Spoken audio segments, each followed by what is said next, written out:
Salut tout le monde, j'espère que vous allez bien. Aujourd'hui on va se retrouver pour la review de SummerSlam 2013. On est à seulement quelques semaines du plus gros show de l'été à la WWE. Donc voilà, c'est pour ça que je fais une review de SummerSlam. Donc je vais pas perdre de temps et je vais commencer directement par les caractéristiques du show. Donc SummerSlam 2013 s'est tenu le 18 août 2013. Donc c'était au Staples Center de Los Angeles, donc en Californie, devant 14 166 spectateurs. Donc la salle était pleine. Pour ce qui est des thèmes musicaux, donc il y en avait deux. Il y avait Reach for the Stars de Major Lazer et il y avait Gold Rush de Clinton Sparks en featuring avec 2 Chainz, Macklemore et D.A. Donc voilà, des thèmes qui rappellent l'été. C'est pas forcément le genre de musique que j'écoute, mais on va dire que c'est en adéquation avec SummerSlam, surtout que SummerSlam c'est plus mainstream que des pay-per-view entre guillemets de seconde zone.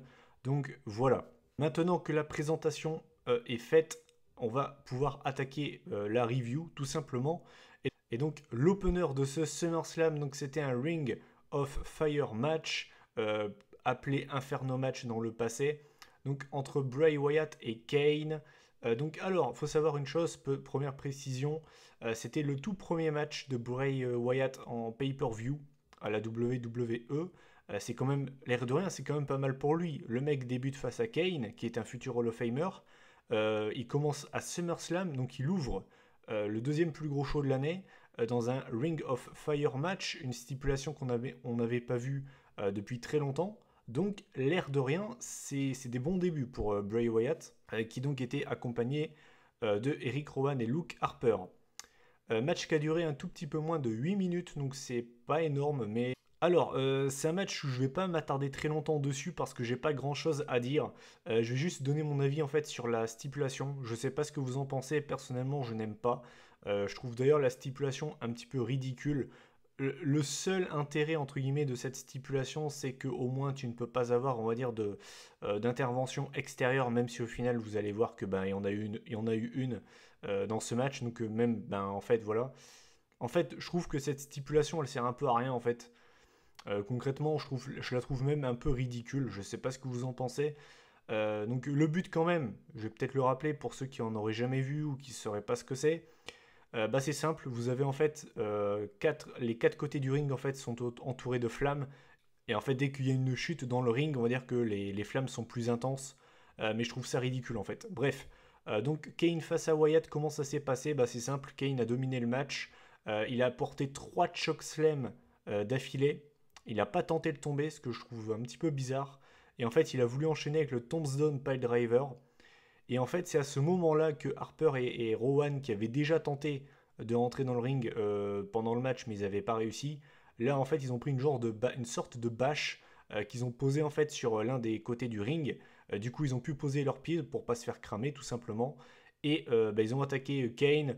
Donc voilà, on a notamment eu la Discussed Clothesline de Luke Harper et le splash de Rowan.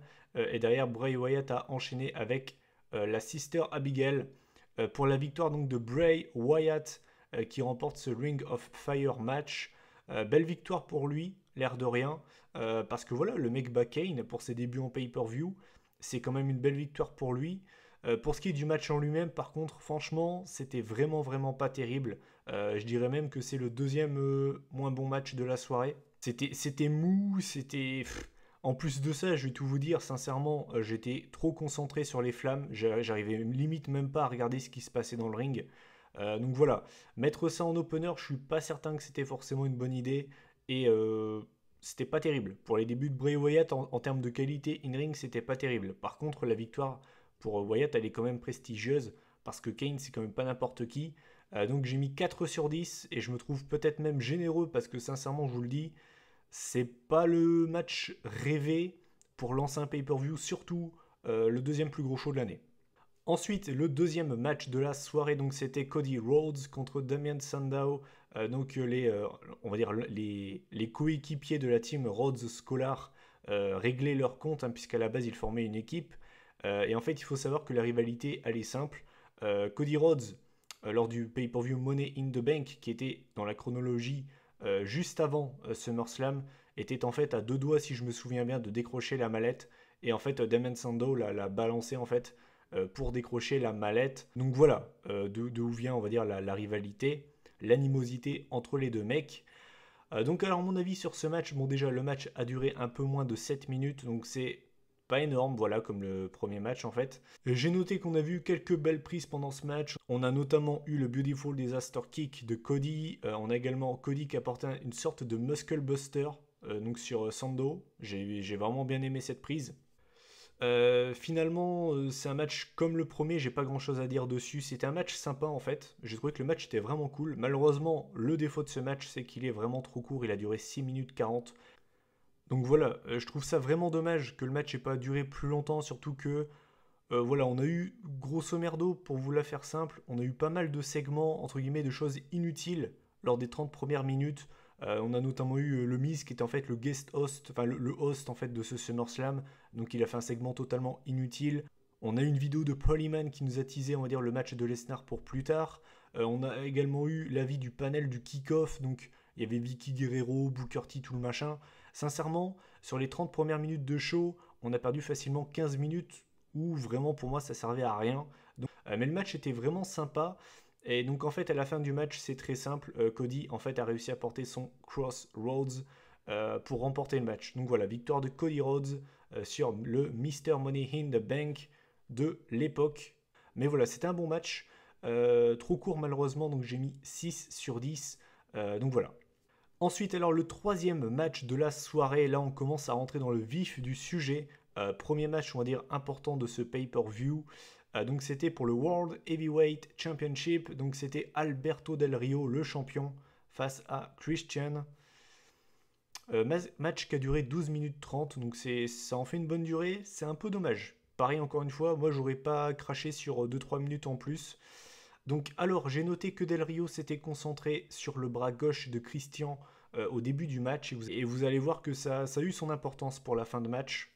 Pour ce qui est du match en lui-même, qu'est-ce que j'en ai pensé? Globalement, j'ai trouvé que c'était un match très plaisant. Sincèrement, pour moi, c'est le troisième meilleur match de la soirée. C'était vraiment un match plaisant, c'était un match propre. Il y a eu beaucoup de near falls. Non, franchement, c'était cool. Après, ça m'a pas surpris. Quand j'ai vu qu'on allait avoir Del Rio face à Christian, ça m'a pas surpris parce que voilà, on connaît. Je veux dire, Del Rio, je sais que voilà, il est pas très apprécié en ce moment par rapport à ce qu'il a pu dire, faire avec Page. Mais c'est un bon catcheur Del Rio, c'est un catcheur solide. Christian, c'est pareil. Donc voilà, c'est pas une surprise, c'était vraiment un match sympa. Donc voilà, je vais revenir à la fin du match. Donc en fait, Christian réussit à porter le spear sur Del Rio. Et en fait, c'est en portant son spear que sa blessure au niveau de son bras gauche, en fait, elle s'est ravivée. Donc on voyait Christian qui se tenait le bras, il avait mal. Et en fait, Del Rio, donc juste après s'être pris le spear, en profite pendant que Christian checkait son bras pour lui porter le cross arm breaker, donc sa prise de soumission à l'époque. Et Christian est obligé d'abandonner. Donc voilà, Alberto Del Rio conserve le World Heavyweight Championship. C'est dommage, sincèrement, je pense que Christian aurait peut-être mérité un dernier run en tant que champion du monde poids lourd. Mais c'était vraiment un bon match de championnat. Pour moi, c'est le troisième meilleur match de la soirée. J'ai mis 8 sur 10. Donc voilà.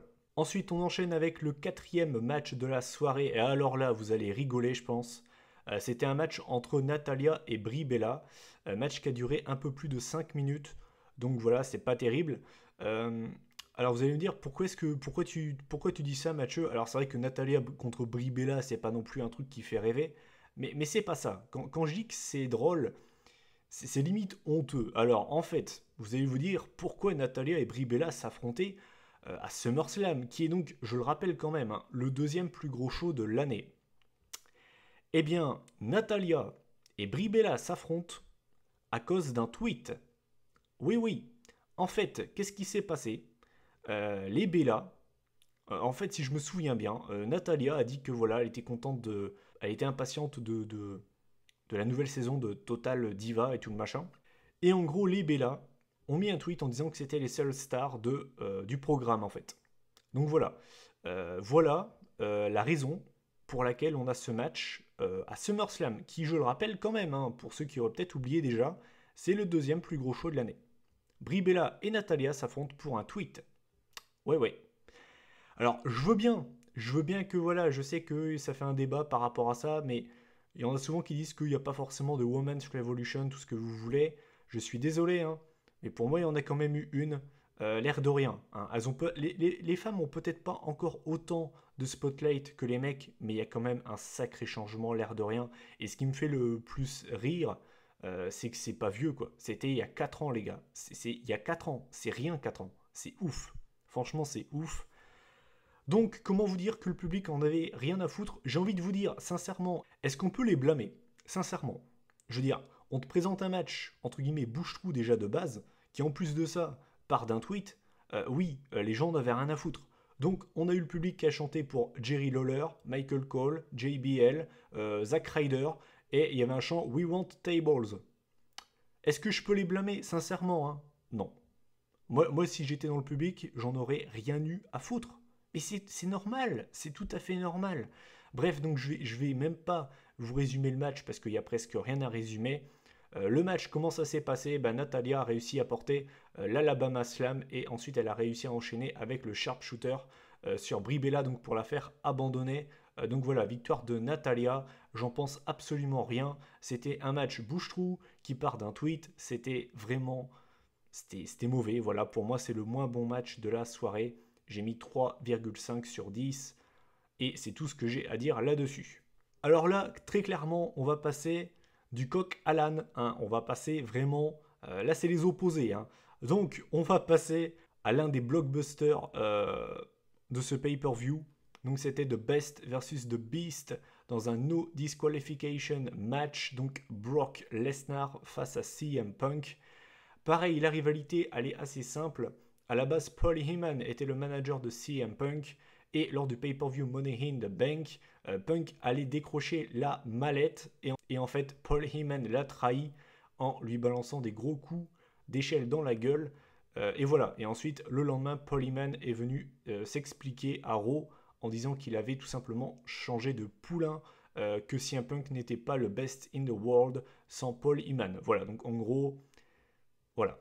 Alors, ce match, concrètement, plus je le vois, plus je l'apprécie.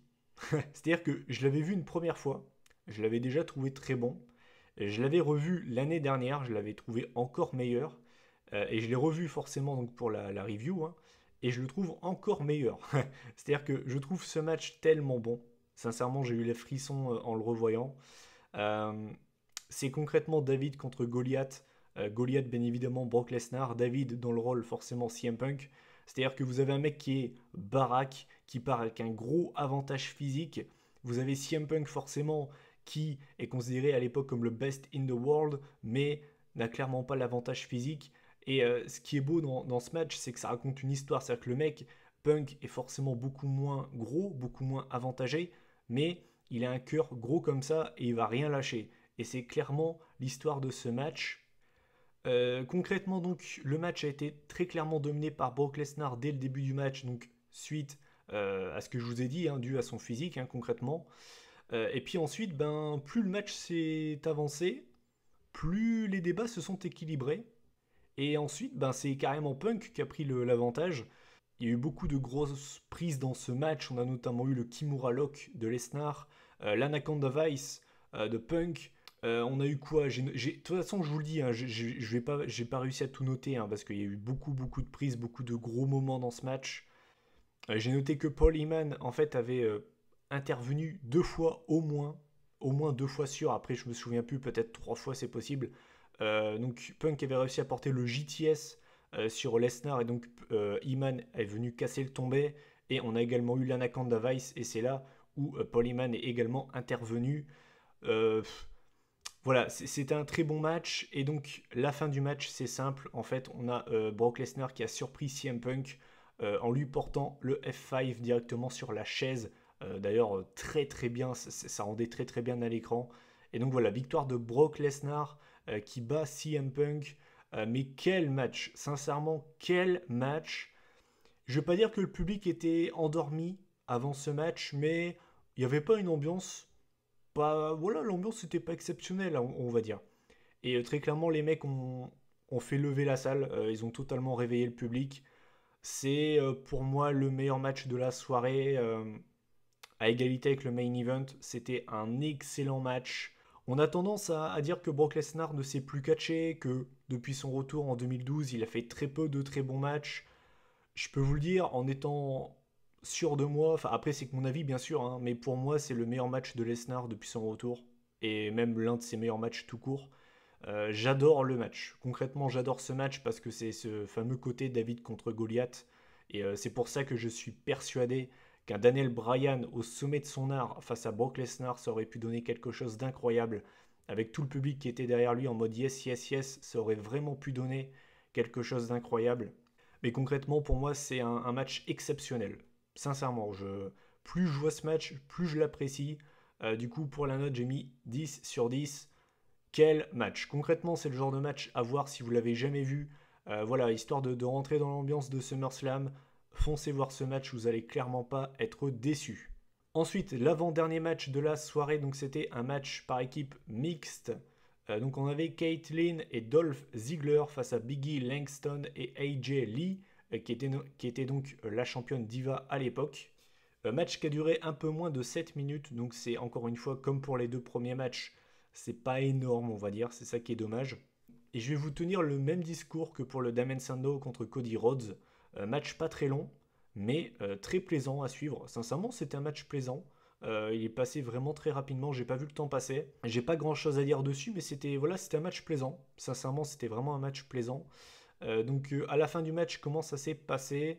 Donc on a Caitlyn qui a porté un spear sur AJ Lee à l'extérieur du ring et derrière Biggie a voulu porter son big ending sur Ziggler. Ziggler a réussi à se dégager et a enchaîné avec le zigzag sur Biggie, hein, qui était totalement surpris du coup.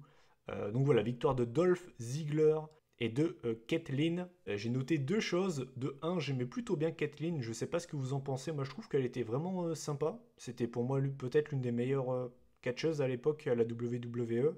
Et deuxième chose, le zigzag, je suis désolé. Bon, déjà que vous le savez, hein, j'aime pas cette prise. Je trouve que c'est pas bon pour un finisher.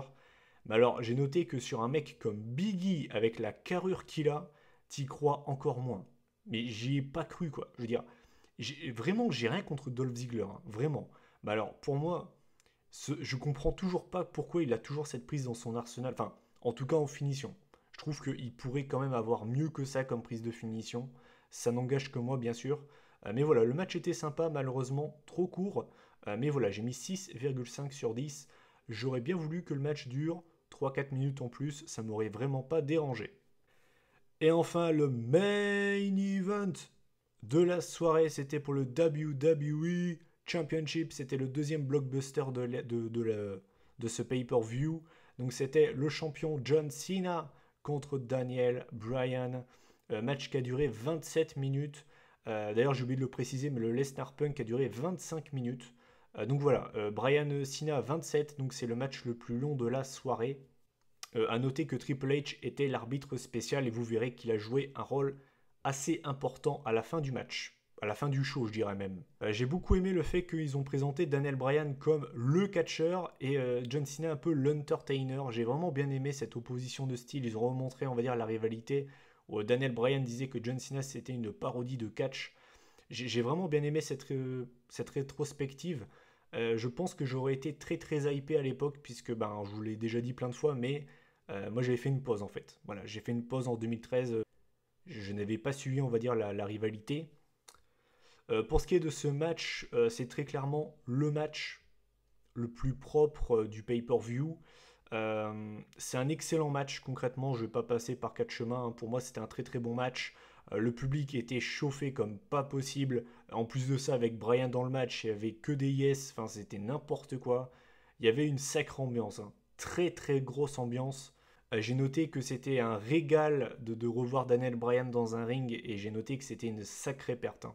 Quelle perte pour le catch Daniel Bryan, sincèrement. J'ai noté qu'on a eu deux attitude adjustment de la part de Cena.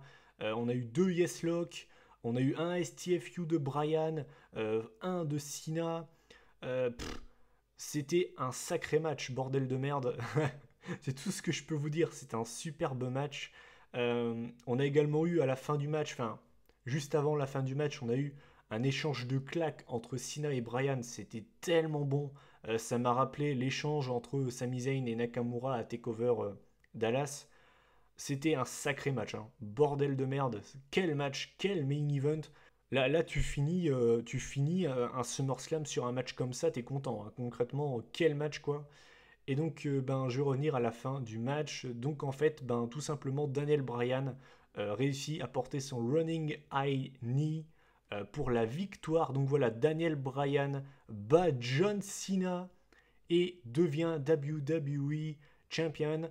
Faut savoir qu'à l'époque, moi, j'avais quand même regardé ce show. Je me rappelle encore que j'avais arrêté de regarder le catch, mais j'étais tombé dessus totalement par hasard sur AB1. J'avais un petit peu regardé par curiosité. Et quand j'avais vu le main event, j'étais assez surpris d'ailleurs de voir Bryan pour le WWE Championship. Et je me rappelle, je me disais, ouais, ils ont juste mis Bryan histoire de sortir un très bon match, mais voilà, il va pas gagner. Et quand j'ai vu Bryan décrocher la ceinture, enfin gagner, on va dire, j'étais mais sur le cul quoi. J'en revenais pas. Quel match, quel moment, quelle ambiance. Je pense, le deuxième plus beau moment de sa carrière à la WWE, derrière sa victoire lors de WrestleMania 30. Mais je vais vous dire la même chose que pour Punk Lesnar. Si vous l'avez jamais vu, foncez voir ce match, hein. Concrètement, foncez voir ce match. Et ce qui est vraiment dommage, c'est de se dire que les deux n'auront pas de revanche. C'est vraiment dommage, quoi. Donc voilà, Daniel Bryan devient WWE Champion. Donc on a les confettis, tout ce que vous voulez. Et là, on a Randy Orton, qui est à l'époque le Mr. Money in the Bank, qui vient pour essayer de cacher sa mallette. Et donc là, on le voit, et puis ben, il voit que Bryan, il est encore très très chaud. Il se dit, bon, je vais peut-être pas cacher, donc du coup, il rebrousse chemin. Et là, le moment choquant, Triple H porte un pedigree sur Daniel Bryan. Et donc du coup, Orton revient, cache sa mallette, et voilà.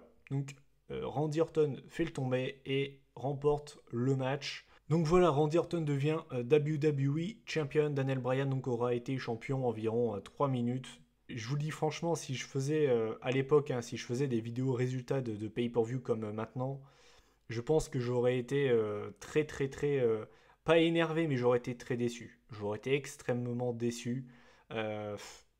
Voilà, victoire de Randy Orton. Mais l'air de rien, bon, même si c'est pas un résultat qui m'enchante, ça c'est une fin de pay-per-view. C'est ce que j'appelle une vraie fin de pay-per-view. Et à titre de comparaison, voilà, SummerSlam 2016 par exemple, le main event a fait beaucoup parler de lui, c'était ce que la WWE voulait faire. Croyez-moi que celui-là aussi a fait beaucoup parler, mais pas pour les mêmes raisons. C'est vraiment dommage que la WWE maintenant fonctionne comme ça, c'est-à-dire, on va dire, euh, à vouloir faire parler d'elle, que ce soit en bien ou en mal. Ce serait bien qu'elle essaye de faire parler d'elle en bien, comme par exemple pour cette fin de pay-per-view qui était très bonne. Donc voilà. Pour ce qui est du match, quand même, j'allais oublier de donner la note finale. Donc Bryan face à Cena, j'ai mis 10 sur 10. Pour moi, c'est un excellent match que je vous conseille absolument.